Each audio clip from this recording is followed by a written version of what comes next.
"Get out!" the millionaire CEO yelled, not knowing she was pregnant with his kids, until 6 years later, he saw her with twins. "Hi, my beautiful family. Welcome back to Mr. Peter's family. May the Almighty clothe every woman in the armor of faith, the robe of dignity, and the perfume of unshakable peace. May your heart never run dry of courage, your eyes never lose the sight of hope, and your hands never tire of kindness.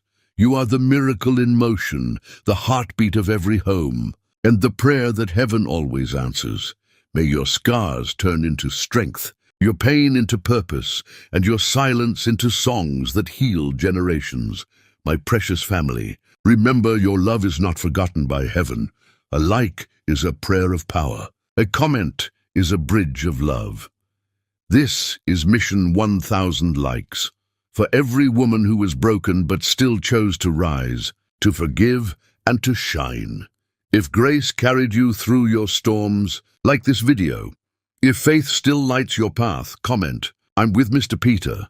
Pack your things and disappear from my life before I have security, throw you out like the gold-digging mistake you are."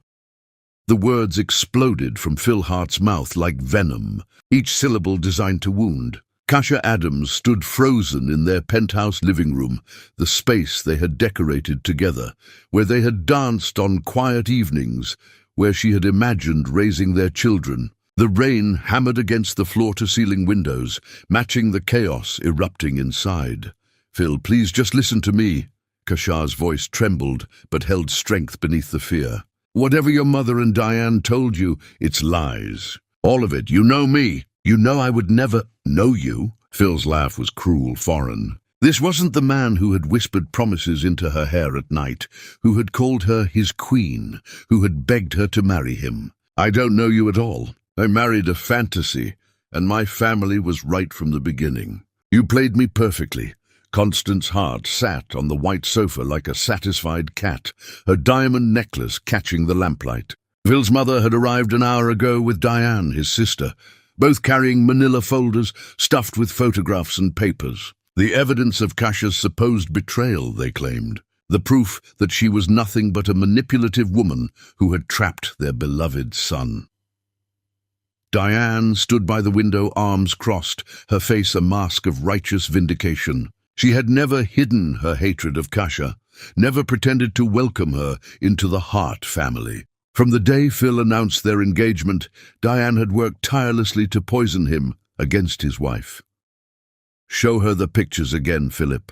Constance's voice dripped with false sympathy. "Let her see what we discovered. Maybe she'll finally stop pretending." Diane picked up a stack of photographs from the coffee table and fanned them out like playing cards. Images of Kasha supposedly entering hotels with different men, sitting in restaurants with strangers, laughing and touching arms across candlelit tables. The photos looked real. They looked damning. "Those are doctored." Kasha's voice rose with desperation. "Phil, I swear on everything we have, those are fake. I've never been to those hotels. I don't know those men. This is a setup." "A setup?" Phil's face twisted with rage and pain. "My mother and sister spent months investigating you because they care about me. They hired professionals. These aren't fake, Kasha. Stop insulting my intelligence." Kasha's hand instinctively moved to her stomach, where a secret lived. A beautiful secret she had been planning to reveal next week on their anniversary. She was carrying his children, twins. The doctor had confirmed it, and Kasha had been counting down the days until she could surprise him with the news. She had bought a gift, planned a special dinner, imagined his face lighting up with joy. But now, looking at this stranger wearing her husband's face, she knew telling him would change nothing. He wouldn't believe her. He wouldn't care. "Philip has been under tremendous pressure," Constance stood, smoothing her designer dress. "He's vulnerable right now, and women like you prey on vulnerable, successful men. You saw an opportunity and you took it. But the Hart family doesn't tolerate deception." "I love him," Kasha's voice cracked, tears finally spilling down her cheeks. "Phil, I love you. Please just give me a chance to prove this is all fabricated. Let me show you my calendar, my phone records, anything. I can prove I wasn't at those places." Phil picked up their wedding album from the bookshelf, the white leather embossed with their names and wedding date. He stared at it for a long moment, and Kasha saw something flicker across his face. Doubt, perhaps, or the ghost of the love they had shared. For one heartbeat, she thought he might believe her. Then he threw the album at her feet. It hit the hardwood floor with a thud, pages splaying open to show their smiling faces, young and hopeful and completely in love. "That wedding was the biggest mistake of my life," Phil said, and Kasha felt something inside her die. "My family warned me. They said you came from nothing, that you were beneath our class, that you'd never be satisfied with what I gave you. I defended you. I fought with my own mother because of you, and this is how you repay me. I came from nothing?" Kasha's grief transformed into a spark of anger. "You know that's not true. You know I chose to make my own way, instead of relying on my family's wealth. You said you loved that about me. You said my independence was one of the things that made you fall for me." "I said a lot of things to a woman I thought was real." Phil's voice went cold, flat. "Security will be here in 5 minutes. You can take your purse and your phone. Everything else stays. Every piece of jewelry I bought you, every designer dress, every gift. You leave with exactly what you brought into this marriage. Nothing." Diane actually smiled, a vicious curl of her lips. She had won. Constance placed a gentle hand on Phil's shoulder, the picture of maternal concern, when in reality she had orchestrated this entire nightmare with surgical precision. Kasha looked at her husband, her soon-to-be ex-husband, and saw nothing familiar in his eyes. The man who had held her during thunderstorms, who had traced the contours of her face and called her beautiful in 7 different languages, who had promised to love her until his last breath, was gone. In his place stood someone programmed by his family's poison, someone who chose to believe manufactured evidence over the woman who had given him her whole heart. "You'll regret this," Kasha said quietly, her tears drying on her cheeks. "Not today, maybe not tomorrow, but someday you'll learn the truth about what your family did. And when that day comes, when you realize you threw away something real for their lies, I won't be there to forgive you." "Is that a threat?" Constance stepped forward, voice sharp. "No." Kasha met the older woman's gaze without flinching. "It's a promise. You wanted me gone because you thought I wasn't good enough for your precious son. But the truth is, your son was never good enough for me. I just loved him too much to see it until now." Phil's face flushed with rage. "Get out, now, before I have you physically removed." The security guards arrived, 2 large men in uniform who looked uncomfortable with their assignment. They had always been friendly with Kasha, greeting her warmly when she came home with shopping bags or visitor passes. Now they stood in the doorway, waiting to escort her out like a criminal. Kasha picked up her purse from the side table. Her phone was inside, along with her wallet and the sonogram image she'd been carrying close to her heart. 2 tiny shapes on the screen, 2 precious lives growing inside her. 2 children who would never know the father she had hoped to give them. She walked toward the door with her head high, refusing to let these people see her completely broken. As she passed Phil, she paused, looking at him one final time. "You chose to believe them over me," Kasha said softly. "That's not their fault. That's yours. You were too insecure to trust that a strong woman could actually love you, so when they gave you an excuse to push me away, you took it. You're not a victim, Phil. You're a coward." Phil's eyes widened, something flickering in their depths, but Constance quickly interjected. "Philip, she's trying to manipulate you even now. Don't listen." The security guards gently took Kasha's arms, guiding her toward the elevator. She didn't resist. She walked out of the penthouse, out of her marriage, out of the life she had built, with nothing but her dignity and the 2 precious secrets growing beneath her heart. The rain was torrential. The security guards offered to call her a car, but Kasha refused. She walked into the storm, letting the water soak through her clothes, washing away her tears so no one could see them. Her phone buzzed in her purse, friends calling to check on her, but she ignored them all. She stood on the sidewalk outside the Hart building, Rain pouring down, one hand pressed to her stomach where her babies grew. Phil's babies, children he would never know he had created. She made a vow in that moment, standing in the storm, with her world shattered around her. Phil Hart would one day see what he had thrown away. He would one day understand the magnitude of his mistake. And when that day came, she would be so far above him that his apologies would never reach her. Kasia pulled out her phone and dialed a number she had sworn never to use. It rang 3 times before a familiar voice answered. "Kasia, is that you?" "Uncle Tobias," she said, her voice steady despite the rain and heartbreak. "I'm coming home." Chapter 2. The Resurrection. The Adams estate sprawled across manicured grounds like a palace from another era. Kasia stood at the gates she had walked away from years ago, soaked to the bone, carrying nothing but her shattered heart and the lives growing inside her. The iron gates swung open before she could announce herself, and there he was, Uncle Tobias Adams, silver-haired and imposing, waiting on the front steps with an umbrella and eyes filled with relief. "You stubborn, magnificent girl," Tobias wrapped her in his arms, and for the first time since Phil's betrayal, Kasia allowed herself to truly break. She sobbed into her uncle's shoulder while he held her, murmuring soothing words and stroking her wet hair. "I've been waiting for you to come home. I knew you would eventually." Inside the mansion, wrapped in a warm robe with tea steaming in her hands, Kasia told Tobias everything. The fake photographs, Diane's obvious manipulation, Constance's poisonous interference, Phil's cruel dismissal, the wedding album thrown at her feet, and finally, the secret she had been cherishing alone. She was pregnant with twins. Tobias's face transformed from sympathetic to absolutely murderous. "I'll destroy him. I'll take everything he has and grind it into dust. No one treats my niece like garbage and walks away unscathed." "No." Kasia's voice was firm despite her tears. "I don't want you to fight my battles, Uncle. I want you to teach me how to fight them myself." Phil Hart threw away the woman who loved him.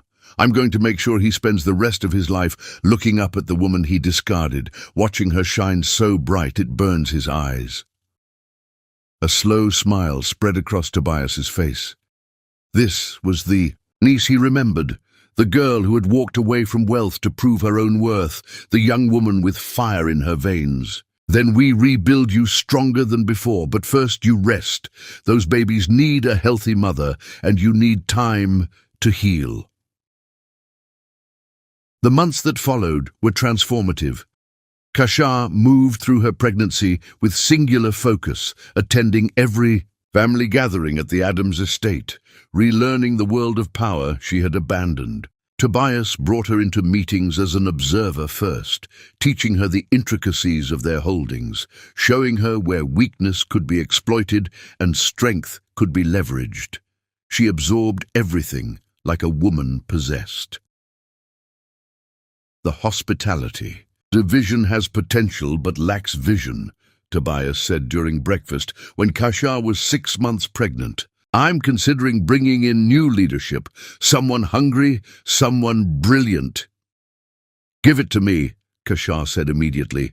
"I'll turn it around." Tobias studied his niece, pregnant, determined, absolutely fearless. "You'll start as a consultant after the babies arrive. Prove yourself, and we'll talk about leadership." The birth was complicated but triumphant. Ella arrived first, screaming her displeasure at the world with impressive volume. Bella followed minutes later, quieter but somehow more intense, her tiny fists clenched like she was ready to fight. Kasia held her daughters and felt something solidify inside her chest, a core of steel wrapped around her heart. These girls would never see their mother weak. They would never learn that powerful women bow to anyone. "They're perfect," Tobias whispered, peering at his great nieces with wonder. "They have your strength in their faces already." "They have his eyes," Kashar said quietly, looking at the blue-grey irises that mirrored Phil's exactly. But they'll never know the coward behind those eyes. They'll only know their mother's power. Kashar returned to work within weeks, babies strapped to her chest, refusing to waste time on extended recovery. She started as promised, a consultant reviewing the hospitality division's operations. What she found was inefficiency, missed opportunities, and leadership that had grown complacent. She wrote a brutal assessment and handed it to Tobias with a restructuring plan. "This is ruthless," Tobias said, impressed. "But it works. You're hired, not as a consultant, as division head." The announcement sent shockwaves through Adams Enterprises. Tobias's 20-something niece with infant twins was taking over a struggling division. The board members who had known Kashar since childhood supported her. The ones who saw only a young single mother doubted publicly. Kashar proved them wrong systematically. She fired dead weight, promoted hungry talent, and personally courted investors who had been ignoring the division for years. She attended meetings with babies strapped to her chest, nursed them during conference calls, and somehow managed to close deals that brought in hundreds of millions. Her breakthrough came during negotiations with a consortium of international hotel groups. They had been skeptical of meeting with her, but Kashar walked into that conference room like she owned it, presented a vision so compelling they couldn't refuse, and walked out with a partnership worth billions over 5 years. "You didn't just save the division," Tobias told her, pride radiating from every word. "You turned it into our most valuable asset." Ella and Bella grew into remarkable children. By their 5th birthday, they were sharp, observant, and absolutely hilarious. Kashar often worked from home, managing global operations while her daughters played nearby, absorbing her strength through osmosis. One afternoon, Kashar was in the middle of a critical video conference with Japanese investors when Ella marched into frame, climbed onto her mother's lap, and announced to the screen, "My mommy is the boss of everything. If you don't listen to her, she'll put you in timeout forever. She's really good at timeouts." The investors, initially startled, burst into laughter. Bella appeared beside her sister, nodding solemnly. "Mommy says powerful women don't ask, they tell. So I'm telling you, give Mommy what she wants, or she'll find someone better." Kashar tried to maintain professionalism while simultaneously dying of mortification and pride. The lead investor, still chuckling, said something in rapid Japanese to his colleagues. Then he turned back to Kashar, grinning. "Mrs. Adams, your daughters have convinced us. We're increasing our investment by 20 million. Any woman raising children with that kind of confidence deserves our complete trust." After the call ended, Kashar looked at her daughters, trying to decide whether to scold them or hug them. She chose the latter, pulling them both into her arms. "You two are trouble." "We learned from the best," Ella said smugly. "Mommy's the best troublemaker," Bella agreed. "She troubles all the bad people." The magazine covers came next. Business. Publications featured Kashar as a rising force in hospitality. Society magazines did spreads on her as a single mother who refused to choose between career and family. Every interview, every appearance, every speech she gave was calculated to build her reputation higher. She wanted Phil Hart to see her face. Everywhere he looked, wanted him to choke on the success of the woman he had thrown away. Kashar attended a charity gala one evening, flanked by Tobias and her daughters. She wore emerald silk that made her dark skin glow, her hair swept up elegantly, every inch the queen she had become. Ella and Bella wore matching dresses and behaved like tiny royalty, shaking hands with billionaires and making everyone laugh with their precocious observations. That's when she met him. Darius Langston walked across the ballroom like he owned the air itself, tall, handsome, with kind eyes and a smile that reached all the way to his soul. He wasn't there for the networking or the prestige. He was there because his humanitarian foundation was being honored, and he genuinely cared about the cause. "Kasha Adams," he said, extending his hand, "I've heard remarkable things about you." "All true, I'm sure," Kasha replied, shaking his hand and feeling an unexpected spark of warmth. "Actually, the most remarkable thing I heard was that you donate anonymously to children's hospitals across the country," Darius said quietly. "People think you're all ambition, but you have the kindest heart hidden underneath." Kasha felt something shift inside her chest, a crack in the armor she had built so carefully. This man saw past the surface, saw the parts of her she kept hidden from the world. "I'm Darius Langston. I'm a surgeon and I work with your donations every day, saving lives. I've been wanting to thank you personally." Ella tugged on Kasha's dress. "Mommy, is that man a doctor? Because Bella says doctors are heroes who fix people." Darius crouched down to the girl's eye level, his smile genuine. "I'm a doctor and your sister is absolutely right. But you know who the real heroes are? Mummies who work hard and still make time to raise smart, beautiful daughters like you two." Bella studied him seriously. "Are you married?" "Because Mommy needs someone nice. She says all the men she meets are either scared of her or stupid." Kasha wanted to sink through the floor, but Darius threw his head back and laughed, a rich, warm sound that made her smile despite herself. "I'm not married," Darius told Bella conspiratorially, "and I'm not scared of powerful women. I think they're magnificent." That night, as Kasha tucked her daughters into bed, Ella asked, "Is Dr. Darius going to be our friend?" Kasha thought about the way Darius had looked at her, not with intimidation or calculation, but with genuine admiration and interest. "Maybe," she said softly. "Maybe he will be." Chapter 3. The new King Darius Langston entered Kasha's life like sunrise after an endless night.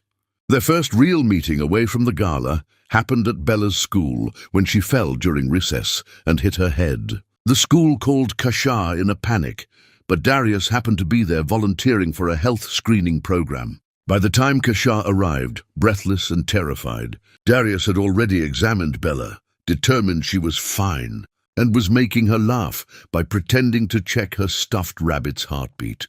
"Your daughter is tougher than most adults I treat," Darius told Kasha, his hand gently resting on Bella's shoulder. She didn't even cry. "Just asked me if her brain was still working properly, because she has a spelling test tomorrow." Bella beamed at her mother. "Dr. Darius says my brain is excellent. Top quality brain," he said. Kasha felt her heart do something complicated in her chest. This man had been here for her daughter when she couldn't be, had comforted Bella without being asked, and was now looking at Kasha like she was the most important person in the world. "Thank you," Kasha said, and meant it with her whole soul. "Thank you for taking care of her." "Always," Darius replied, and something in his tone suggested he meant more than just this moment.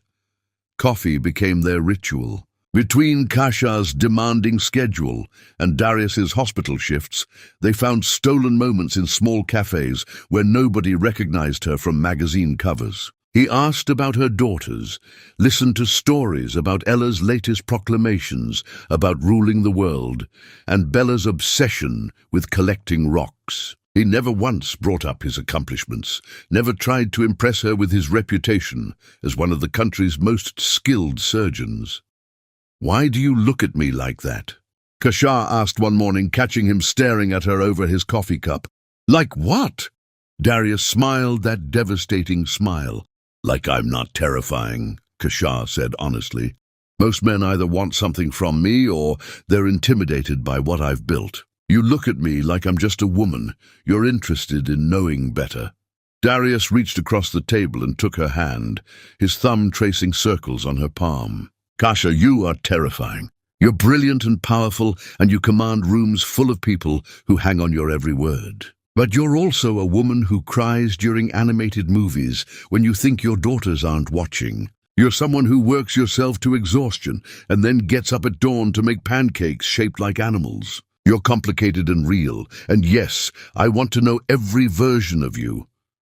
Kasha felt tears prick her eyes. Phil had loved her until she became too much for him, too independent, too strong. But Darius was looking at all her sharp edges and seeing beauty instead of threat.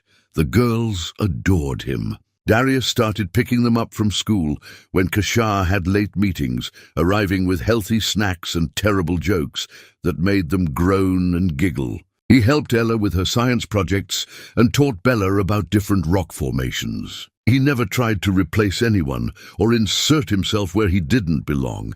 He simply showed up, consistently and lovingly, until he became part of their daily rhythm. Doc D is the best, Ella declared one evening. He says powerful women need powerful men beside them, not behind them or in front of them. Beside them. I like that. He also said Mommy is the strongest person he knows, Bella added. And he works with people who survive really scary medical stuff. So that means Mommy is super strong.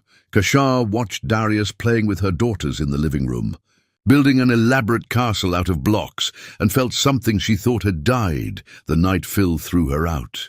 She felt hope. She felt the possibility of love that didn't require her to diminish herself. The proposal happened on a random Tuesday evening. No grand gestures, no fancy restaurant. Just the four of them in Kasha's living room after dinner, with Ella and Bella sitting cross-legged on the carpet, expectant and clearly in on the secret. Darius knelt in front of Kasha, holding a ring that was elegant and understated, so perfectly her taste that she wondered how he knew. I'm not asking you to complete me or fix me or make me better. I'm already whole, but I want to build a life beside you, as your partner, as these girls' father in every way that matters. I want morning chaos and midnight conversations and everything in between. Kasha Adams, will you marry me? Ella and Bella held their breath, vibrating with excitement. Kasha looked at this man who had seen her at her most powerful and most vulnerable, who celebrated her strength instead of feeling threatened by it, who loved her daughters like they were his own. She thought about Phil, about the way he had needed her to be smaller so he could feel bigger. Darius wanted her to be exactly who she was, enormous and unapologetic. Yes, Kashar said, tears streaming down her face. Yes, I'll marry you. Ella and Bella erupted into cheers, tackling Darius in a group hug that knocked him sideways. Kasha joined the pile, laughing and crying, feeling lighter than she had in years. Later, after the girls were asleep, Darius held Kasha on the couch, her head on his chest, his heartbeat steady beneath her ear. I know they have a biological father somewhere, Darius said quietly, and someday we might have to address that. But I want you to know, those girls are mine. I chose them, I choose you, and nothing will change that. Kashar lifted her head to look at him. He threw us away. He never knew about them, and he lost his chance forever. You're their father in every way that actually matters. That man is a fool, Darius kissed her forehead. The luckiest day of my life was when Bella hit her head and gave me an excuse to be near you.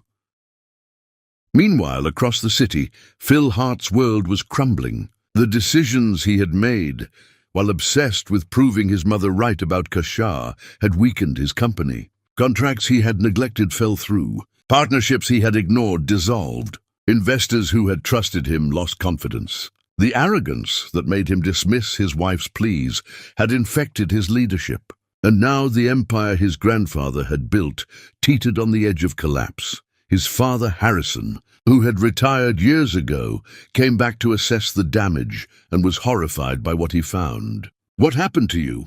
Harrison demanded. You were brilliant, and now you're making reckless decisions that endanger everything we built. Constance suffered a massive stroke during a family dinner. As Phil sat by her hospital bed, watching machines keep his mother alive, she suddenly gripped his hand with surprising strength. Her eyes were desperate, pleading, filled with tears and something that looked like guilt. I lied, Constance whispered, each word a struggle. About Kasha, all lies. Photos were fake. She never cheated. I destroyed your marriage because I thought she wasn't good enough for our family. I was wrong. I was so wrong. Find her, beg her. Fix what I broke. Phil felt the world tilt sideways. What are you saying? Mum, what are you— Diane helped me. We fabricated everything. Kasha was innocent. Good woman. loved you, and I ruined her because of my pride. I'm sorry. I'm so sorry. Constance died 3 days later, taking her confession to the grave, but leaving Phil with a truth that shattered him completely. He had thrown away a faithful, loving wife based on lies. He had believed his mother's poison over the woman who had given him her heart. Phil confronted Diane, who crumbled immediately under his rage. She confessed everything through tears, the fabricated photos, the planted evidence, the systematic poisoning of his mind against Kashar. She had been jealous of his love for his wife, threatened by Kashar's place in his life, and had worked with their mother to destroy the marriage. Phil tried to find Kashar, but she had vanished. Her old phone number was disconnected. Her friends claimed not to know where she was, and every trail led nowhere. It was as if she had been erased from existence, or more accurately, had erased herself from his world entirely. "Sir, I found something," Phil's assistant said hesitantly. "There's a major gala coming up, hosted by Adams Enterprises. If we need their help with a potential partnership, you'll have to attend and make your case directly."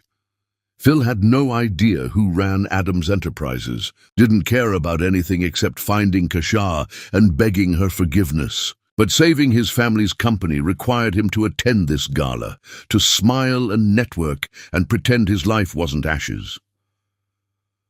"Book my attendance," Phil said, his voice hollow. "Whatever it takes." Chapter 4, The Collision. The Adams Gala was legendary. The kind of event where billion-dollar deals happened over champagne and reputations were made or destroyed with a single conversation. Phil Hart arrived feeling like a ghost, hollow and desperate. His suit was impeccable, his appearance polished, but inside he was dying by inches. His company was failing, his mother's deathbed confession haunted every waking moment, and the woman he had destroyed was lost to him forever. The ballroom was magnificent. Crystal chandeliers cast golden light over guests who represented the pinnacle of global power. Phil moved through the crowd mechanically, shaking hands and making small talk while his mind screamed at him to leave, to give up, to accept that he deserved every terrible thing happening to him. Then the room shifted. Conversation dimmed, heads turned, and Phil looked up to see her. Kashar walked into the ballroom wearing a gold gown that made her look like she had been dipped in sunlight. Her hair was swept up, diamonds glittered at her throat and ears, and she carried herself like a queen entering her throne room. She was breathtaking. She was powerful. She was absolutely, completely untouchable. Phil's heart stopped. His Kashar, the woman he had thrown into the rain. But this wasn't the broken woman who had begged him to believe her. This was someone who had taken her pain and forged it into armor, who had risen from the ashes he had left her in and become magnificent.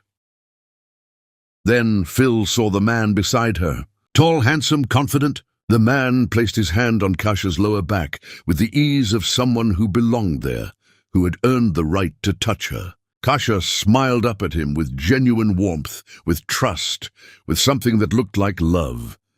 Phil felt sick. He took a step forward, needing to reach her, needing to explain. But then he saw them. Two little girls holding hands near Kashar, wearing matching silver dresses and looking around the ballroom with identical expressions of curious intelligence. They couldn't have been older than 5 or 6. They had Kashar's smile, Kashar's grace, and when one of them turned to look in Phil's direction, he saw his own eyes staring back at him. The world tilted violently. Those were his daughters. Kashar had been pregnant when he threw her out. These beautiful, confident little girls were his children, and they had no idea he existed. Phil watched in stunned horror as Kashar commanded the room. People gravitated toward her like planets to a sun. She laughed with ambassadors, discussed strategy with entrepreneurs, and somehow managed to keep track of her daughters, who wove through the crowd like tiny diplomats. The man, whoever he was, stayed close to Kashar, protective but not possessive, clearly secure in his place beside her. Phil tried to approach, He made it halfway across the ballroom before Kasha's security detail smoothly intercepted him, redirecting him toward the bar with polite firmness. She hadn't even looked at him. To her, he was furniture, backdrop, irrelevant. "That's Kasha Adams," someone said near Phil's elbow. "She's Tobias Adams' niece, runs their entire hospitality division. Turned it into a gold mine. She's engaged to Darius Langston, the surgeon, you know, the one who does all that humanitarian work. Perfect power couple. Those are her daughters, apparently. Brilliant kids, from what I hear." Phil felt like he was drowning. Kasha Adams. She had been an Adams all along, had walked away from this world of wealth and power to prove herself, and he had believed she was a gold digger. He had accused the heiress to one of the world's largest fortunes of chasing his money. The irony would have been funny if it wasn't destroying him. Kasha took the stage to give a speech about resilience and innovation. Her voice was strong, confident, magnetic. She told a story about rising from impossible circumstances, about being broken and choosing to rebuild stronger. She never mentioned Phil by name, but he heard himself in every word. The person who had broken her, the fool who had thrown her away. The crowd roared with applause. Darius looked at her like she hung the stars. The little girls, Ella and Bella, Phil heard someone call them, clapped enthusiastically, clearly proud of their mother. Phil managed to corner Kasha's uncle during a break in the festivities. Tobias Adams was silver-haired and sharp-eyed, radiating the kind of power that came from decades of building empires. "Mr. Adams, I need to speak with Kasha," Phil said desperately. "Please, I need to apologize. I need to explain." Tobias looked at him with such cold disdain that Phil actually stepped back. "So you're the fool who threw my niece out like trash. I was hoping to meet you eventually. Wanted to see what weakness looked like up close." "Those are my daughters," Phil said, his voice breaking. "I didn't know. I never knew she was pregnant. Please, I just need 5 minutes to—" "Your daughters?" Tobias laughed, the sound sharp as broken glass. "You contributed genetic material. Darius Langston is those girls' father. He's the one who gets up with them at night, who braids their hair, who shows them what real love looks like. You're nothing to them, a stranger, and you'll stay that way. I made a terrible mistake," Phil begged. "My mother confessed before she died. Everything was lies. The photos were fabricated. Kasha never cheated. My family manipulated me. I believed lies over her truth. Please, I just want a chance to apologize." "Kasha Adams doesn't grant audiences to people who treated her like garbage," Tobias said coldly. "And even if she did, what would you say? Sorry I threw you out pregnant? Sorry I believed strangers over my wife? Sorry I was too weak to trust the woman I vowed to cherish? Some things can't be fixed with apologies, boy. You destroyed something precious, and now you get to live with that knowledge forever." Tobias walked away, leaving Phil standing alone in the middle of the gala. Phil watched Kasha from across the room, watched his daughters lean into her with total trust, watched Darius kiss Kasha's temple while she laughed at something he whispered. Phil saw everything he had lost, everything he had destroyed with his pride and weakness. Bella noticed Phil staring. She tugged on Kasha's dress and pointed directly at him. "Mommy, that strange, sad man keeps looking at us. Does he need help finding the bathroom? He looks really lost." The entire circle around Kasha turned to look at Phil, then burst into laughter at the little girl's innocent observation. Kasha glanced in Phil's direction for the first time all evening, her eyes passing over him like he was a particularly uninteresting piece of art, before returning to her conversation. "Some people wander through life perpetually lost." "Sweetheart," Kasha said to Bella, her voice carrying just enough to reach Phil's ears. "Best to let them find their own way." Phil left the gala early, his mission to save his company forgotten. All he could think about was Kasha's face, beautiful and cold, looking at him like he was nothing. Because to her, he was nothing. He had made sure of that the night he threw her into the rain. Chapter 5. The Siege. Phil Hart became a man possessed. He couldn't eat, couldn't sleep, couldn't focus on anything except reaching Kashar. Every morning he arrived at Adam's headquarters before dawn, waiting in the lobby for any glimpse of her. Security eventually banned him from the building, so he waited on the street outside, standing in the cold for hours, just hoping she would see him. "Sir, you can't loiter here," security guards told him repeatedly. Phil didn't care. He had lost everything that mattered: his wife, his daughters, his integrity, and standing on a sidewalk in the freezing cold seemed like the least of the punishments he deserved. Kasha walked past him exactly once, flanked by assistants and bodyguards, moving with the swift purpose of a woman who had no time for ghosts from her past. Phil called her name, but she didn't even turn her head. She was a queen ignoring a peasant's pleas, and Phil felt the weight of his insignificance crush him. He wrote letters, dozens of them, pouring out his heart and his apologies.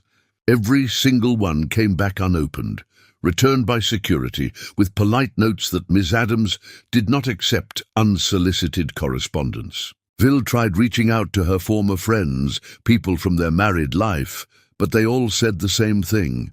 Kasha Adams didn't revisit her past. She had moved forward, built something extraordinary, and had no interest in looking back at the wreckage. His sister Diane, racked with guilt since their mother's deathbed confession, tried to help. She wrote her own letters, attempted to reach Kashar through mutual acquaintances, even showed up at the Adams estate, and was turned away at the gates. Diane had helped destroy Kasha's life, and now she was drowning in remorse that came far too late. "I can't fix this," Diane told Phil, crying in his office. "I ruined your life. I ruined her life. I destroyed your family because I was jealous and cruel, and I can't take it back." "Then leave," Phil said, his voice dead.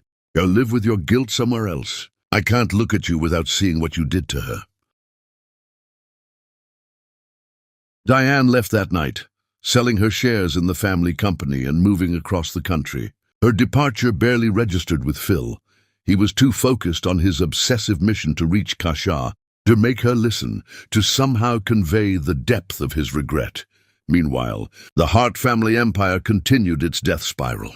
Harrison, Phil's father, tried desperately to right the ship, but decades of trust and reputation couldn't be rebuilt overnight. Investors saw the Hart name and ran the other direction. Partners found convenient excuses to terminate contracts. The company that had survived 3 generations was collapsing under the weight of Phil's failures. "You need to focus on saving the company," Harrison told his son. "Stop chasing a woman who doesn't want to be found and focus on preserving your grandfather's legacy." "The company means nothing without her," Phil said simply. "Everything I built, everything I had, it was all meaningless without Kasha, and I threw her away." "Then accept that she's gone," Harrison said, not unkindly. "Sometimes we make mistakes we can't fix. Sometimes we lose things we can't get back." But Phil couldn't accept it. He learned Kasha volunteered at a children's hospital where Darius worked. Phil waited there for 18 hours straight, ignoring nurses who told him to leave, security guards who threatened to call the police, doctors who looked at him with pity and disdain. He sat in the lobby like a statue, until finally, Kasha walked through the front doors. She froze when she saw him. For one moment, Phil saw something flicker across her face. Surprise, maybe, or the ghost of old emotions, but it vanished so quickly he might have imagined it. "You have 60 seconds before I call security," Kasha said, her voice flat and emotionless. That emptiness terrified Phil more than rage would have. Rage meant she still felt something. This cold indifference meant he was already dead to her. "I know the truth," Phil said, words tumbling out frantically. "My mother confessed before she died. The photos were fake. You never cheated. Everything was lies designed to destroy you." Diane confessed too. "They fabricated everything because they thought you weren't good enough for our family. I believed them over you, and I hate myself for it. I didn't know you were pregnant. I didn't know about our daughters. Please, I'm not asking you to forgive me or take me back. I know I don't deserve that. But please let me know them. Let me be part of their lives somehow." Kashar listened to his desperate confession with a face carved from ice. When he finally ran out of words, she spoke with surgical precision. 6 years ago, I would have forgiven you anything. I loved you so completely that I would have believed any explanation, accepted any apology. But that woman died the night you threw her into the rain. She died cold and alone and pregnant with your children, while you slept comfortably in the bed you kicked her out of. I know. Phil's voice broke. I know, and I'm sorry doesn't cover it. Nothing covers it, but I'm begging you. The person standing in front of you now isn't your wife, Kashar continued relentlessly. She's someone you created with your weakness. You chose to believe lies because trusting me required courage you didn't have. You threw me away because your family convinced you I wasn't good enough and you were too insecure to fight for what we had. That's not their fault, Phil. That's yours. Those are my daughters, Phil whispered. I have a right. You have no rights, Kashar's voice cut like a blade. Darius Langston is their father. He reads them bedtime stories and braids their hair and shows them every single day what real love looks like. You're just a man whose genetic material contributed to their existence. Biology doesn't make you a parent. Love does. Showing up does. And you did neither. Phil fell to his knees in the hospital lobby, not caring who saw, not caring about dignity or pride. Please, I'll do anything. Take my company, take everything I have, just let me know them. Let me try to be better. Your company? Kashar's laugh was bitter. Adams Enterprises doesn't need to take anything from you. Heart Aviation will fail on its own, because you destroyed it with the same weakness that destroyed our marriage. You'll lose everything you value, and you'll do it without my help. Watching you lose everything naturally is far more satisfying than crushing you myself. She turned to leave, but Phil grabbed her hand desperately. Kashar looked down at his hand on hers with such cold disdain that he immediately released her, but not before he whispered one more plea. Let me meet them. Once. Just once. I'm not asking to be their father. I know that position is filled. I'm asking to look at my daughters' faces, to tell them I'm sorry I wasn't there, to give them the chance to know where they came from. Kashar stared at him for a long moment. You'll receive an invitation to their birthday party. You can attend as a stranger, someone named Phil, who Mommy used to know. You will not tell them who you are. You will not upset them. You will not confuse them with claims of biology. 1 hour, Phil, that's all you get. She walked away, her heels clicking against tile, leaving Phil kneeling on the hospital floor with the smallest thread of hope he'd been granted in months. Chapter 6. The Daughters. The birthday party was a wonderland. Phil arrived at Kashar's estate, a sprawling property that screamed wealth and power, feeling like an intruder in a life that should have been his. The grounds were transformed into a magical carnival with games, entertainment, and decorations that would have bankrupted most people. This wasn't just a birthday party. This was a statement. These girls want for nothing. Ella and Bella held court like tiny princesses, directing their guests and making sure everyone was having fun. Phil watched from the edges, studying every detail of the daughters he had never met. Ella was bold and outspoken, ordering adults around with confident charm. Bella was quieter but somehow more intense, observing everything with thoughtful eyes that reminded Phil of Kashar. They were extraordinary. They were everything good about him and Kashar combined, raised by a mother who had taught them to be powerful and a man who had taught them to be kind. Phil felt grief so profound it physically hurt. These should have been his memories. He should have been there for their first steps, first words, first days of school. Instead, he was a stranger hovering at the periphery of their celebration. Darius was everywhere, hoisting both girls onto his shoulders, helping them cut the massive birthday cake, refereeing games between competitive kids. The girls called him Daddy with such easy affection, such absolute trust, that Phil wanted to simultaneously thank him and hate him. Darius was everything Phil should have been, present, loving, secure enough in himself to stand beside a powerful woman without feeling diminished. Uncle Tobias doted on the twins like a proud grandfather, sneaking them extra desserts and conspiring with them on some elaborate plan that involved water balloons and unsuspecting guests. The entire scene was one of family and love and belonging, and Phil was the only person there who didn't fit. Kasia approached him as the party was winding down. She wore casual elegance, jeans and a silk blouse, and somehow managed to look more powerful in them than most people did in formal wear. "You can meet them now," Kasia said quietly. "Remember our agreement. You're just Phil, an old friend of Mummy's, nothing more."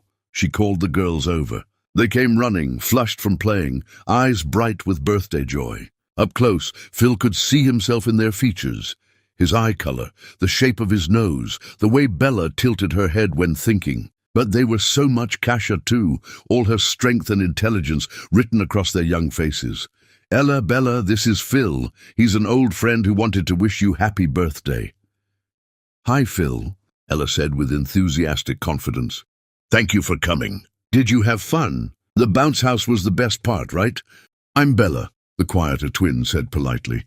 "Thank you for the present. Mommy says it's nice to thank people even before opening presents." Phil's throat closed up. He was talking to his daughters for the first time, and they had no idea who he was. "Happy birthday, girls. You're both remarkable." "We know," Ella said matter-of-factly. "Mommy says powerful women should be proud of being remarkable." "Are you here to work with Mommy?"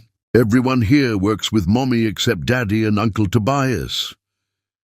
"Something like that," Phil managed. Bella studied him with unsettling intensity.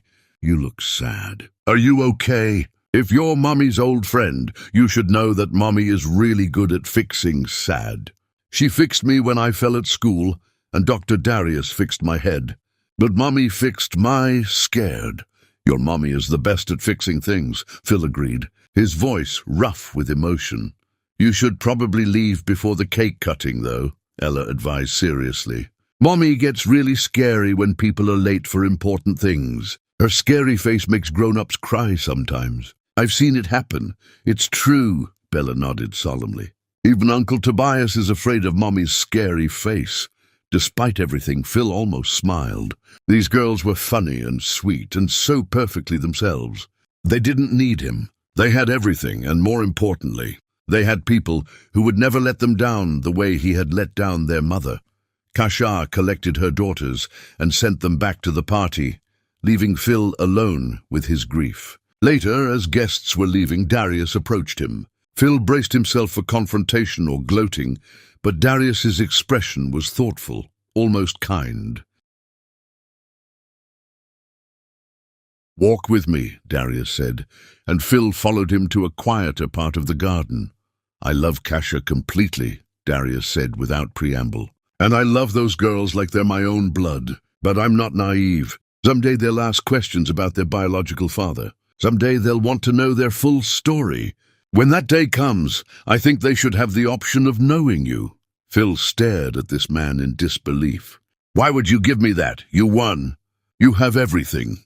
"Because this isn't about winning," Darius met his gaze steadily. "It's about what's best for Ella and Bella. And while I believe I'm their real father in every way that matters, I also believe children deserve to know where they come from. If Kasia ever decides they should know you exist, I won't stand in the way. Her happiness matters more to me than my pride." "You're a better man than I ever was," Phil said, the words bitter with truth. "Yes," Darius agreed simply. "I am, but that doesn't mean you can't become better. Those girls deserve to know a version of their biological father who's worthy of knowing. If you want a place in their future, however small, become someone they'd be proud to claim." As Phil left the party, Diane appeared from nowhere, shouting accusations at Kasia in front of the remaining guests. She screamed that Kasia was vindictive, that she was keeping innocent children from their father, that she was destroying the Hart family out of spite and cruelty. Kasia didn't raise her voice. She simply stood there, calm and regal, while Diane's rage broke against her composure like waves against stone. "Security, please escort Ms. Hart from my property," Kashar said quietly. "And Diane, for the record, I'm not destroying your family. Your family destroyed itself. I'm simply refusing to save you from the consequences of your own actions." As security led Diane away, Kashar turned to her guests and smiled graciously. "My apologies for the disruption. Some people never learn to take responsibility for their own destruction. They blame everyone else for their fall. Now, who wants more cake?" The crowd laughed. The tension broke, and Phil realized he was watching a master class in power. Kashar had won without even trying. Chapter 7. The Reckoning. Kasha didn't launch a hostile takeover of Heart Aviation. She didn't need to. Phil's company collapsed under the weight of his own failures, his distraction, and the years of neglecting what his grandfather had built while he obsessed over his mother's lies about his wife. Within months of the birthday party, Heart Aviation filed for bankruptcy protection. The business press called it the fall of a dynasty. Kasha called it inevitable. When Tobias suggested acquiring Heart's remaining assets at auction, Kasha considered it carefully.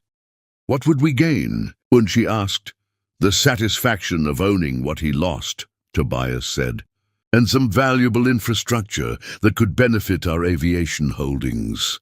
Kasha thought about Phil kneeling in the hospital lobby, about the broken man at her daughter's party, about the way revenge had tasted hollow when she'd imagined it during those early days after he threw her out. "Make a fair offer," she said finally. "Not vindictive, not generous, fair. I don't want his company because I'm angry. I want it because it makes sense for our portfolio." The media still spun it as revenge, but Kashar didn't care what they wrote. She knew the truth. Phil had destroyed himself. She had simply refused to save him. Meanwhile, Ella and Bella started asking the questions Darius had predicted. Kids at school had seen news coverage, heard parents talking, and children being children. They repeated things without understanding their weight.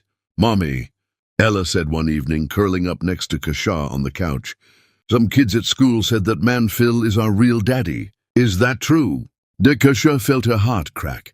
She had known this conversation was coming, had prepared for it, but facing her daughter's innocent confusion still hurt. Bella climbed into Kashar's lap, watching her mother's face with those two perceptive eyes. "Come here, both of you. We need to talk about something important." Kasha gathered her daughters close, choosing her words carefully. "Phil is your biological father. That means when you were just tiny babies in Mommy's tummy, he was the other person who helped make you. But he wasn't there when you were born, and he hasn't been there while you've been growing up." "Why not?" Bella asked quietly. "Because he made a very big mistake," Kashar said honestly. "He didn't believe in Mommy when he should have, and he wasn't strong enough to be the daddy you deserved. So Daddy Darius chose to love you and be your father instead. But Darius is our real daddy," Ella said firmly. "He's there for everything. My school plays, and Bella's doctor appointments, and when we have nightmares." "You're absolutely right," Kashar hugged her tight. "Darius is your real daddy in every way that matters. Phil is just someone who helped make you, but he wasn't there to raise you. Do you understand the difference?" Bella thought about this seriously. "Can we love both? Can Daddy Darius be our real daddy, but also know Phil? Is that allowed?" Kasha felt tears prick her eyes. Her daughters had more capacity for forgiveness than she did, more generosity than the adults who had failed them. "If you want to know Phil, I won't stop you. But Daddy Darius will always be your father. Phil is just Phil. Daddy Darius is the best," Ella declared. "But maybe Phil is just sad and needs to learn how to be better. You always say people can learn if they try hard enough." That night, after tucking the girls into bed, Kashar stood in her bathroom and cried. She cried for the woman she used to be, who had loved Phil so completely. She cried for her daughters, who would have to navigate complicated truths about where they came from. She cried because she was tired of carrying hate, exhausted from the weight of her anger. Phil showed up at her office the next morning. He had bypassed security by refusing to leave the lobby for 18 straight hours, sleeping in a chair, ignoring threats of police involvement. simply waiting with the patience of a man who had nothing left to lose. "Fine," Kashar finally said. "Give him 5 minutes." Phil walked into her office looking terrible, unshaven, exhausted, defeated. This wasn't the arrogant CEO who had thrown her out. This was someone broken down to his foundation, stripped of everything except desperate hope. "I'm not here about the company," Phil said immediately. "Take it, it's gone anyway. I'm here because Ella and Bella deserve better than a biological father who's a coward and a failure.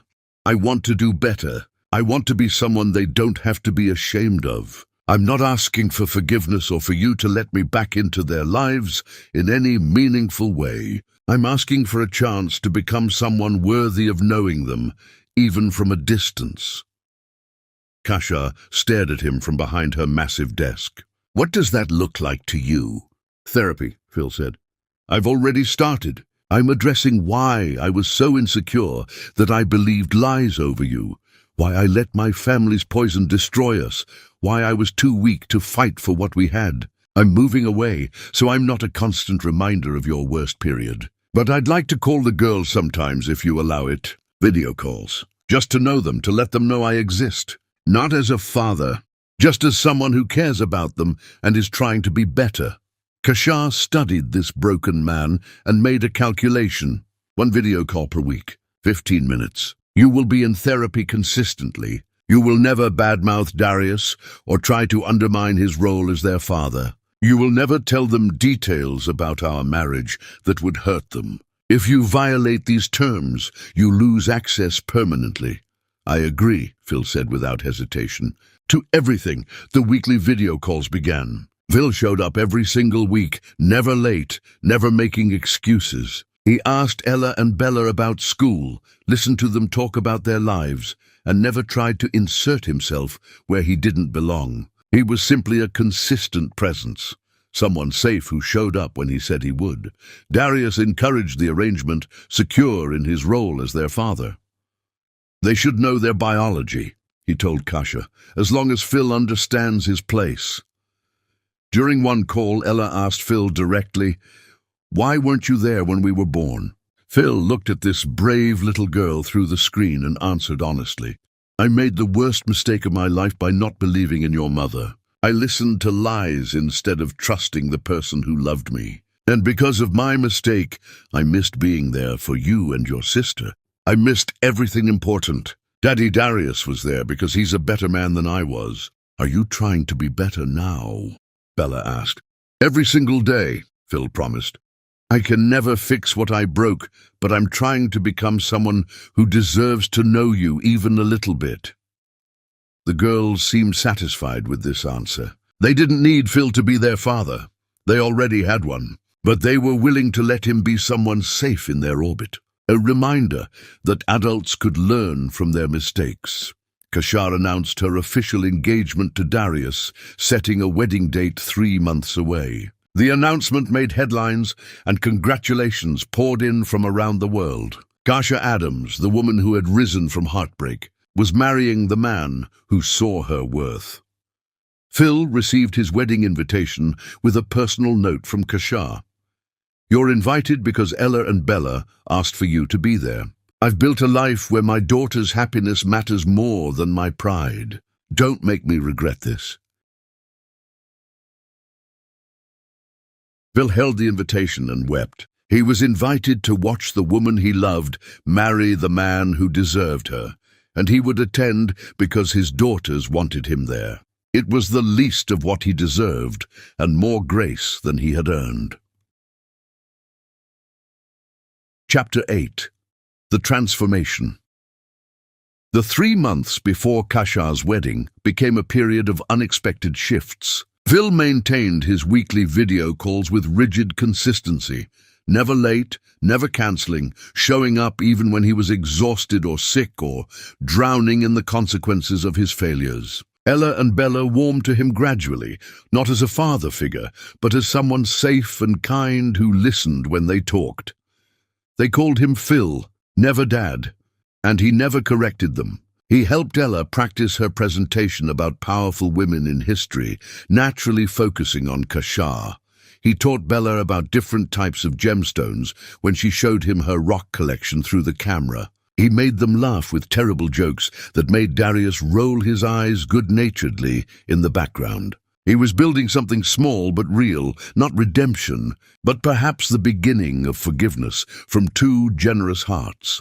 Phil had relocated across the country, working as a consultant for smaller firms, rebuilding his reputation slowly from the ground up.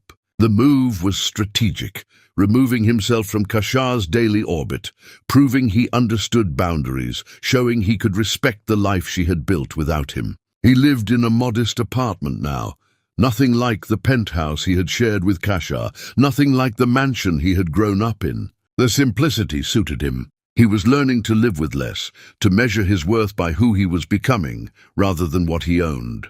One video call, Bella asked if Phil would be at the wedding. "Of course," Phil said. "Your mum invited me, and I'm honored to be there to celebrate her happiness." "You're not sad that Mommy is marrying Daddy Darius?" Ella asked with the blunt curiosity of children. Phil considered his answer carefully.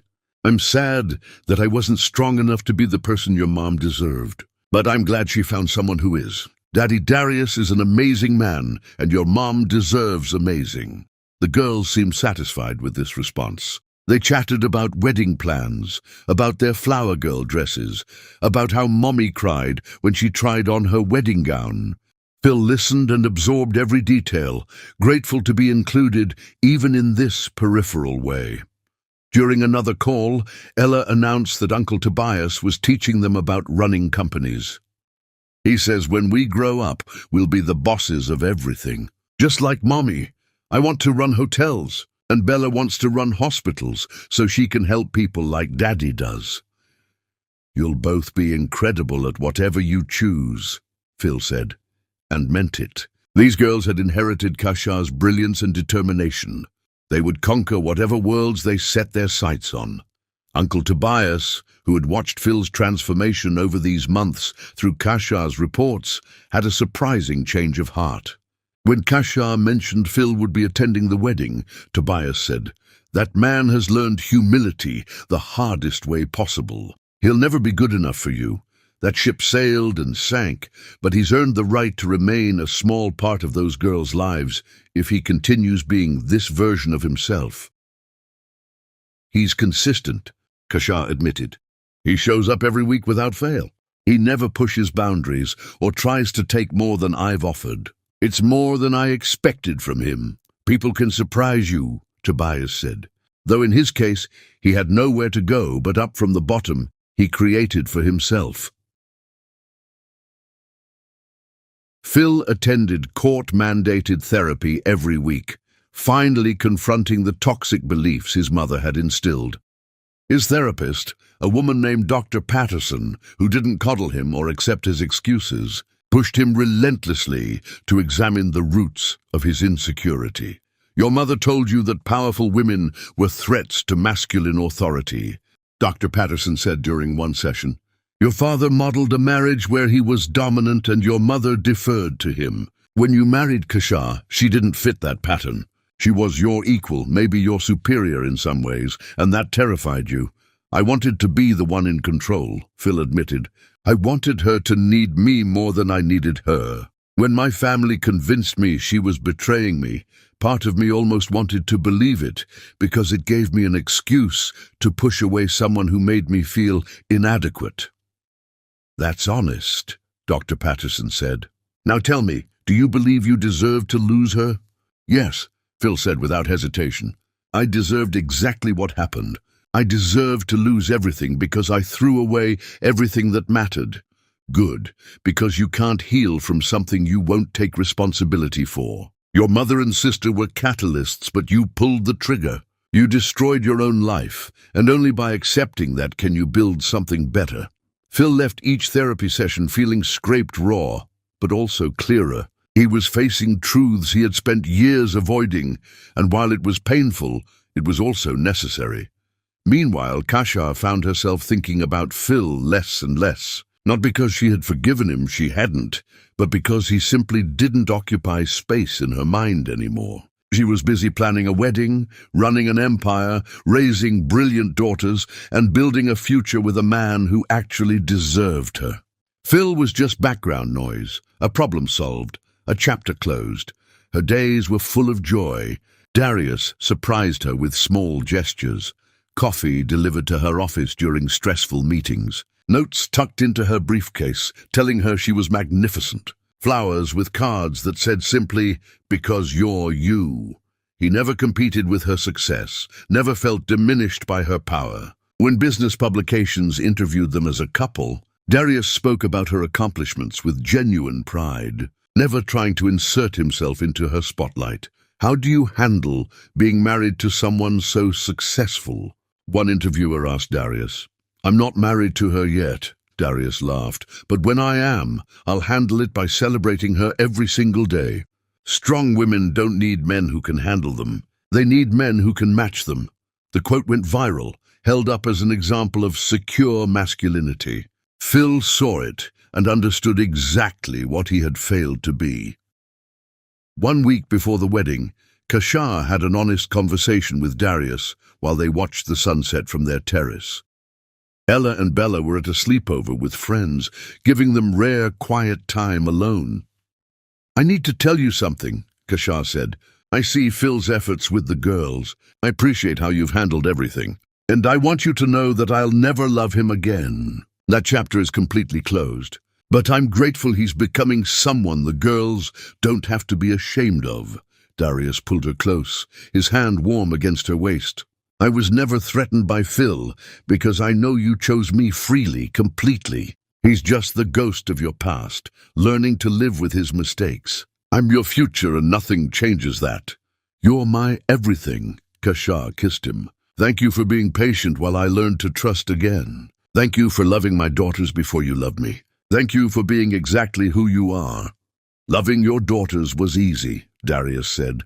"There's a stability to it. They're extensions of you, brilliant, funny, strong. And loving you? That was the most natural thing I've ever done. You made it easy by being extraordinary."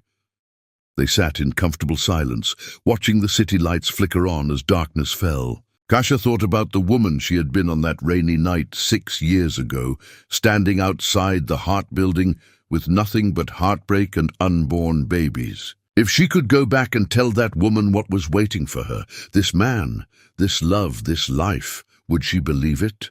"What are you thinking about?" Darius asked, reading her expression.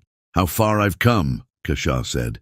"How that terrible night was actually a gift, even though it didn't feel like one. Phil throwing me out forced me to become who I was always meant to be. If he had believed me, if we had stayed married, I might have stayed small to make him comfortable. I would have loved him and sacrificed pieces of myself to keep the peace. Instead, I became whole. His loss, my gain." Darius kissed her temple. "Though I wish you hadn't had to go through that pain to get here." "The pain made me stronger," Kashar said. "And it gave me Ella and Bella. I wouldn't trade them for anything, not even an easier path." Diane's letter arrived that week, delivered by courier with explicit instructions that Miss Adams could refuse it if she chose. Kashar almost sent it back unopened, but curiosity won. She read it alone in her office, door locked, prepared for whatever poison it contained. But it wasn't poison. It was confession. Diane didn't ask for forgiveness, just laid out the truth in brutal detail.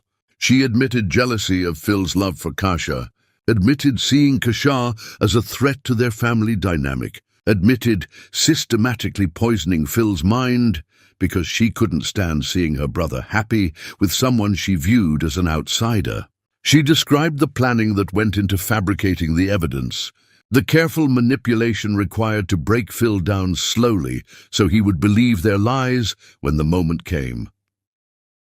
Diane wrote that she had been in therapy for 2 years, trying to understand why she had been so cruel.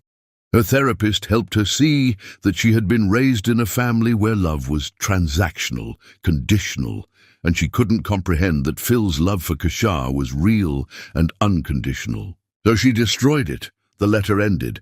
"I don't expect forgiveness. I don't deserve it. I'm writing this so you know the full truth, so you understand that Phil was a victim too, even though he's responsible for his own choices. I destroyed your marriage because I'm a broken person who couldn't stand seeing someone whole and happy. Ella and Bella are lucky to have you as their mother. You're the strong woman I could never be, and the kind woman I refuse to become.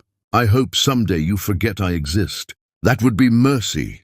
Kasia read the letter twice, then burned it in her fireplace, watching the pages curl and blacken. She had no interest in Diane's redemption arc or guilt. Some apologies came too late.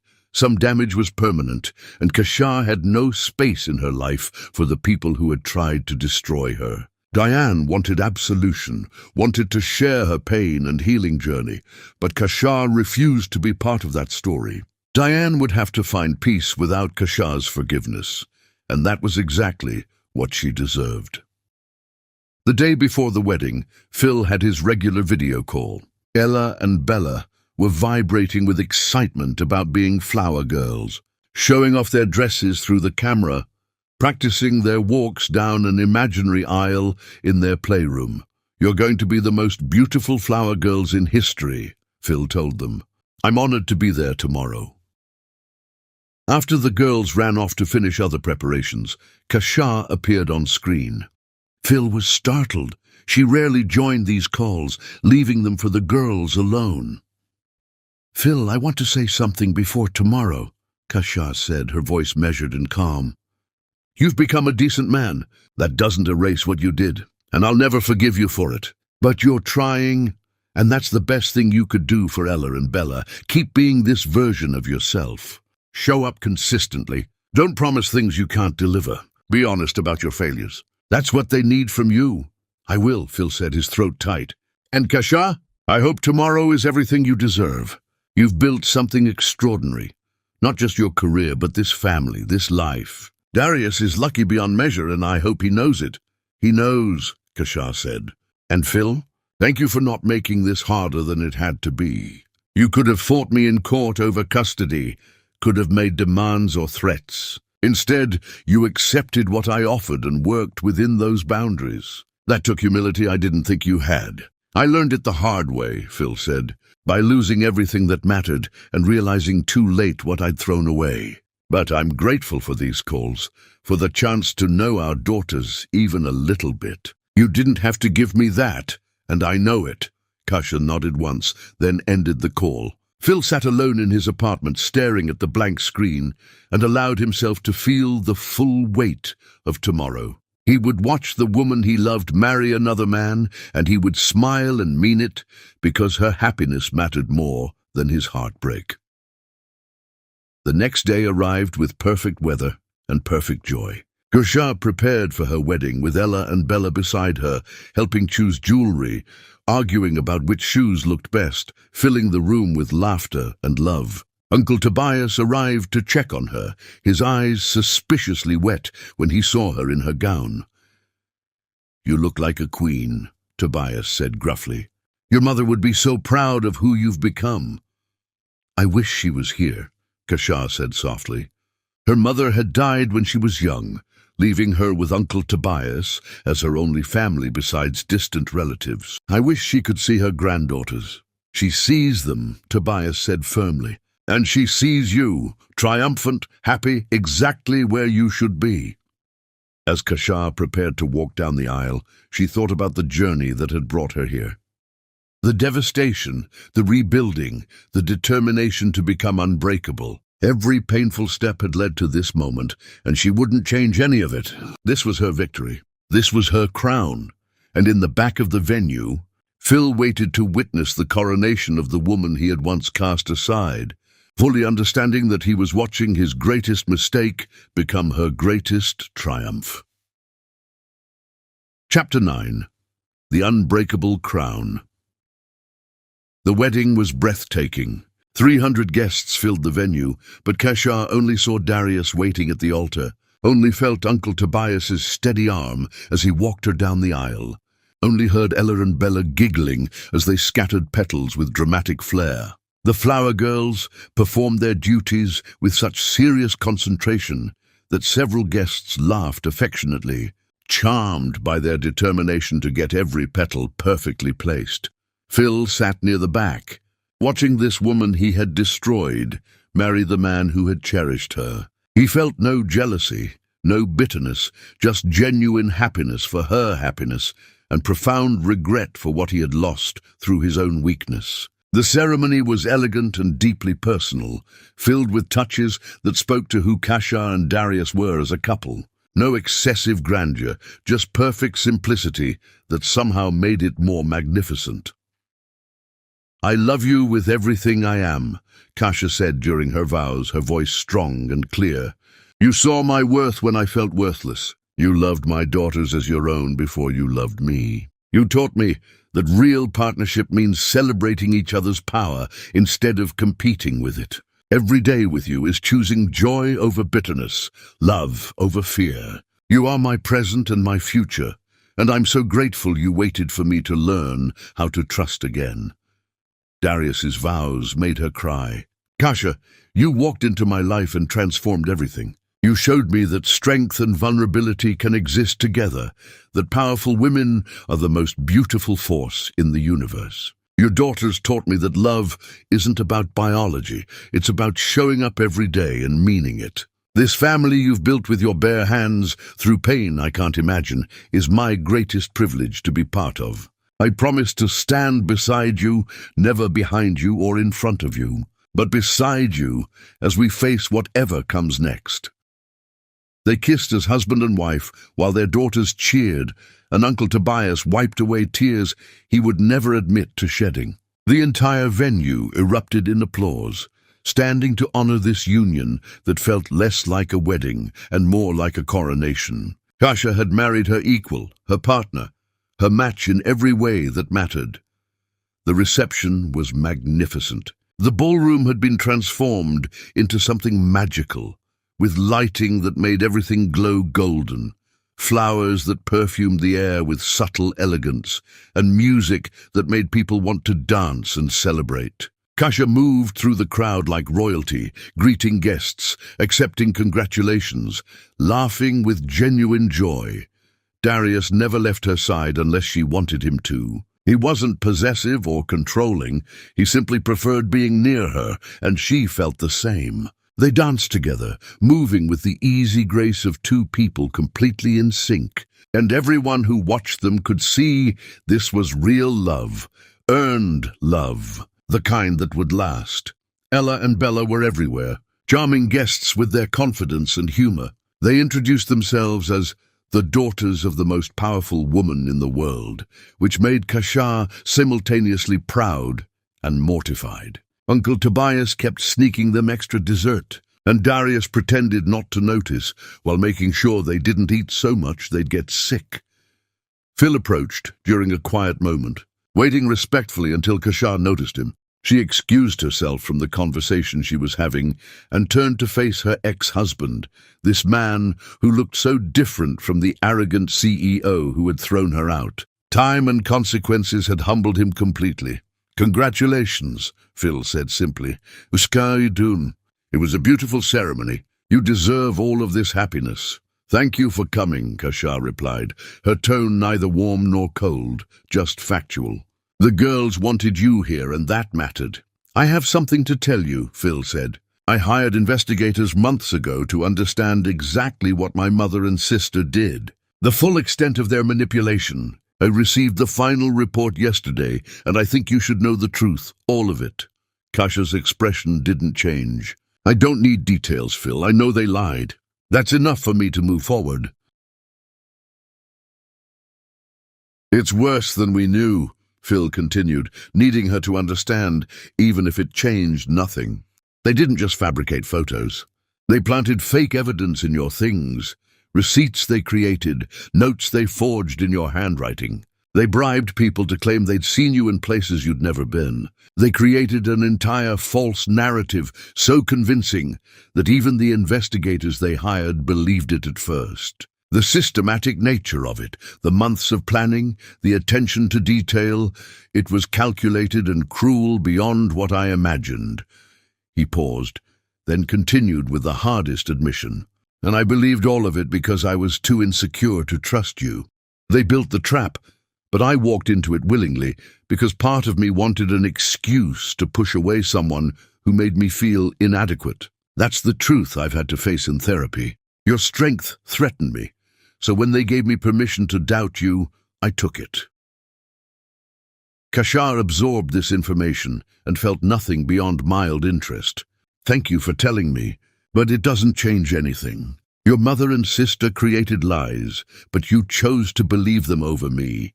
That choice was yours, not theirs. And that's what destroyed us. Not their manipulation, but your willingness to be manipulated because it served your insecurity. I know, Phil said quietly. I'm not telling you this to shift blame or make excuses. I wanted you to know the full scope of what happened, but I understand it doesn't absolve me. The responsibility is mine alone. Good, Kasha said, because I've spent 6 years building a life where I don't need anyone's excuses or explanations. I needed the truth when you threw me out, and you gave me accusations instead. Now that I don't need the truth anymore, you're offering it. That's the tragedy of your timing, Phil. You're always 6 years too late. Phil nodded, accepting this judgment. I'm moving permanently across the country next week. I'll maintain my weekly calls with the girls if you still allow it, and I'll visit once or twice a year if that works for your family. But I'm removing myself from your orbit completely. You've built something magnificent here, and I don't belong in it. That's probably best, Kashar agreed. But the calls can continue. Ella and Bella are old enough to decide if they want that connection, and they do. So keep showing up for them the way you should have shown up for me. Be consistent, be honest, be humble. That's all they need from you. I will, Phil promised. And Kashar, watching you today, seeing you this happy, knowing you found someone who deserves you, it's painful and beautiful at the same time. I'm genuinely glad you have this. You've earned every bit of this joy. I have, Kashar said simply. I earned it by surviving what you did to me and refusing to let it break me permanently. I earned it by choosing to rebuild instead of staying bitter. I earned it by becoming someone worthy of a man like Darius. And yes, it's painful for you to watch. But that pain is yours to carry, not mine to soothe. Phil nodded and walked away. Kasha watched him go, this ghost from her past, this reminder of who she used to be, and felt only relief. He was finally accepting his place, distant, peripheral, irrelevant to her daily life. She had given him grace by allowing contact with their daughters, but she owed him nothing beyond that. Darius found her a moment later, pulling her into his arms on the dance floor as a slow song started. "Everything okay?" he asked, having noticed her conversation with Phil. "Everything's perfect," Kashar said honestly, resting her head against his chest. "I just closed the last chapter of my old life. Now I get to fully live my new one."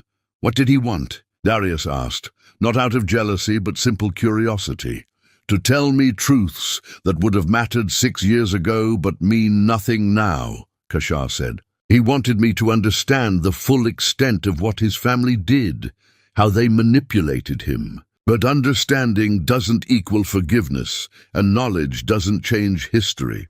"Do you feel anything for him?" Darius asked. "Even a little bit of sympathy?" Nakasha considered the question carefully. "I feel the way you might feel, seeing a stranger struggle with consequences they created for themselves. There's a distant recognition that it's sad, but no personal investment in their pain. He's not my problem anymore, Darius. He's not even my enemy. He's just someone who existed in my past, and I'm glad he's staying in the past where he belongs." "Good," Darius kissed her forehead, "because I plan to spend the rest of my life making sure your present and future are so full of joy that you rarely think about your past." They danced together while guests watched and smiled, witnessing a love that was real and earned and absolutely unshakable. Ella and Bella eventually joined them on the dance floor, and soon it became a family dance with all 4 of them moving together. Laughing, celebrating this new chapter. As the evening wound down, Kasha stood with Uncle Tobias on the terrace, looking out at the celebration inside. "Thank you," she said to her uncle, for taking me in when I had nothing, for teaching me how to build an empire, for being there when I needed family most. You did the hard part, Tobias said gruffly. I just gave you tools. You wielded them like a warrior. I've never been more proud of anyone in my life than I am of you right now. Mom would be proud too, Kasha said softly. I wish she could see this. She can, Tobias insisted. And she's probably up there telling everyone that her daughter is the most magnificent woman who ever lived. Because you are, Kasha hugged her uncle. This man who had been father and mentor and champion when she needed all three. I love you, Uncle Tobias. I love you too, kiddo. Now get back in there and dance with your husband. You've earned this happiness, and I want to see you enjoy every second of it. The night continued with joy and laughter and celebration. Phil left after dinner, slipping out quietly without goodbyes, understanding that his presence was tolerated but not desired beyond the courtesy Kasha had extended. As he drove away from the venue, he looked back one last time at the golden light spilling from the windows, the music floating on the night air, the celebration of a love he had destroyed and someone else had built. He had expected to feel crushing sadness, but instead he felt something closer to peace. Kasha was happy. His daughters were thriving. The woman he had broken had rebuilt herself into something unbreakable, and while he would never be part of her triumph, he could at least witness it from a distance and know that she had won. Months passed. Phil maintained his video calls with Ella and Bella, sent birthday presents, and remained appropriately distant. The girls treated him kindly, but remained firmly attached to Darius, calling their stepfather Dad and Phil by his first name. They shared stories about their lives with genuine warmth, but there was never any confusion about who their real father was. Darius had earned that title through years of presence, and Phil accepted that he never would. On Ella and Bella's 7th birthday, they wrote Phil a thank you card for their presents. Bella's message read, "Thank you, Phil. We're glad you're trying to be better. But Daddy is the best, and Mommy is the strongest, and we have the best family ever." Phil framed the card because it was true, and he had finally learned to find peace in accepting truths that hurt. His daughters loved him in their way, but they belonged to Kashar and Darius, and that was exactly as it should be. Tobias completed the acquisition of Heart Aviation's remaining assets, rebranding them as part of Adam's Sky Division.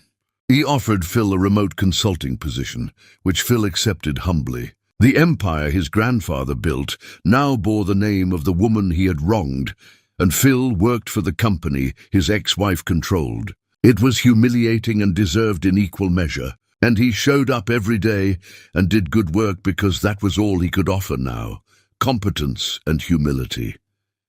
Darius officially adopted Ella and Bella in a private ceremony that made everyone cry happy tears. The girls chose to become Ella and Bella Langston Adams, wanting both names because Adams is Mommy's power name and Langston is Daddy's love name. The judge who presided over the adoption remarked that she had never seen two children more certain about who their father was, and Darius's eyes were wet when he signed the papers that made it official. Phil received notification of the adoption and sent a letter congratulating Darius, thanking him for being the father Phil couldn't be. It was gracious, appropriate, and accepted his place with finality. Darius read the letter and felt no animosity, just satisfaction that Phil finally understood what fatherhood actually meant. During the adoption celebration, Darius pulled Kasha aside and told her that marrying her was the easiest decision he'd ever made. "You gave me everything, a ready-made family with the most extraordinary woman I've ever met. Some men wait their whole lives for this and never find it. I found it because you were brave enough to let me in." "You made it easy to let you in," Kasha replied. "You never demanded anything. You just consistently showed up and loved us so completely that eventually my walls came down. That's the difference between you and him. Phil wanted me to prove my love by diminishing myself. You wanted me to know your love by being myself fully."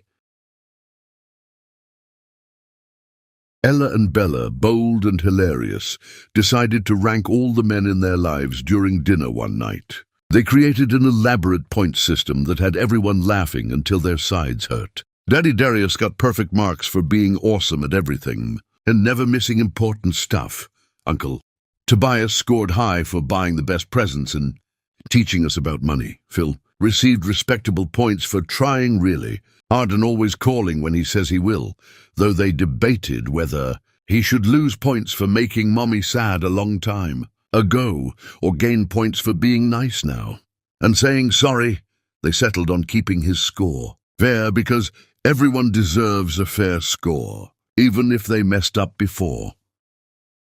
Kasha watched her daughters judge the men in their lives with wisdom beyond their years, and she felt grateful. Grateful for the family she had built, grateful for the strength she had found, grateful that she had turned the worst night of her life into the catalyst for her greatest triumph. Phil had thrown her away, and in doing so had freed her to become who she was always meant to be. That was his gift to her, though he would never see it that way. And she would never thank him for it. Chapter 10. The Forever Crown. Kasha gave birth to a son the following spring. She and Darius named him Tobias Harrison Langston, honoring both Uncle Tobias and Darius's late father. Ella and Bella were obsessed with their baby brother, fighting over who got to hold him and declaring themselves the best big sisters in the world. The family photo Kasha posted showed Darius holding tiny Tobias, Ella and Bella kissing their brother's head, and Kasha glowing with happiness. The caption read, "My kingdom is complete." Phil saw the photo and commented, "Beautiful family. Those girls and that baby are lucky." It was appropriate and respectful. Kasha saw it and didn't delete it. Years passed. Ella and Bella grew into sophisticated young women who carried their mother's strength and their father's kindness. At 12, they presented about their hero at a school event, Kasha. Their presentation made everyone cry. "Our mum was thrown away when she was pregnant with us," Ella said confidently. "Instead of staying broken, she became unbreakable. She taught us that strong women don't break, they rebuild." "Better," Bella continued, "she taught us to choose partners like our dad, people who celebrate our strength instead of fearing it." Kasha watched from the audience with Darius and young Tobias. Phil watched via video link. He saw his daughters praising the mother he had failed and the father who had succeeded, and he felt genuine pride. Kasha received a Lifetime Achievement Award. During her speech, she told her story without mentioning Phil by name. She talked about being rejected while pregnant, about building her empire from rock bottom, about meeting someone who saw her worth. To every woman who's been told she's not enough, Kasha concluded, "Here's the truth, you're not enough. You're too much for small minds, too bright for dim eyes, too powerful for weak hands. Don't shrink yourself to fit their limited vision. Build yourself so tall they have to crane their necks to see you, and then don't look down." The audience rose in thunderous applause. Kasha stood as a queen, the woman who had been thrown away and became invaluable. That night, Kasha sat on her balcony with Darius, their children asleep inside. She thought about Phil briefly, not with anger, just mild curiosity about how different her life would be if he'd been stronger. But she was grateful he wasn't. His weakness led her to Darius's strength. His rejection led her to her empire. His failure led her to discover she was always her own hero. "What are you thinking?" Darius asked. Kasha smiled.